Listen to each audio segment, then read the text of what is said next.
Welcome back sa aking channel. For today's vlog, mag-unbox ako ng accessories sa motor. Actually, dalawa yung gagawin kong review. Isa kasi nabuksan na, pero bibigyan ko kayo ng review about doon.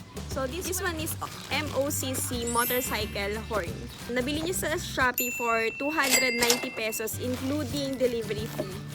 So, sabi niya, the reason why binili niya to is because mas malakas daw to kaysa sa stock na busina. And, napilitan siyang bilhin to dahil munti ka na daw siyang mabunggunan sa sakyan last time. Dahil busina daw siya ng busina pero hindi siya marinig. Dahil nga siguro mahina yung busina ng motor niya. Mahirap daw to ikabit, kaya ipapakabit niya daw to. So, later, ipapakita ko sa inyo kung gaano kalakas to.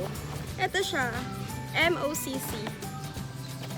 I'm not sure kung magkano yung pagpapakabit nito. Hindi ko na natanong sa kanya. Well, hindi niya pa rin naman alam.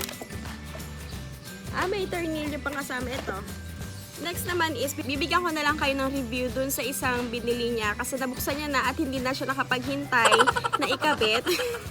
Hindi niya na nahintay na i-vlog ko. Titan LED. Titan LED ha, LED. Bili niya daw dun sa Shopee is 240 pesos including delivery fee. Siya na rin yung nagkabit nun. Ang review naman niya doon sa nabili niya is okay naman daw. However kasi mali lang yung item na na-deliver sa kanya. Instead na yellow, white yung na-deliver sa kanya. Pero I think okay naman. Mukha naman siyang maganda. Ipapop up ko na lang yung dati niyang LED light sa bago niyang LED light na nabili. I believe this is my 5th vlog na regarding sa motor. So, please don't forget to subscribe dahil for sure hindi pa to ang huling i-unbox ko na bibilhin niya. Feeling ko meron.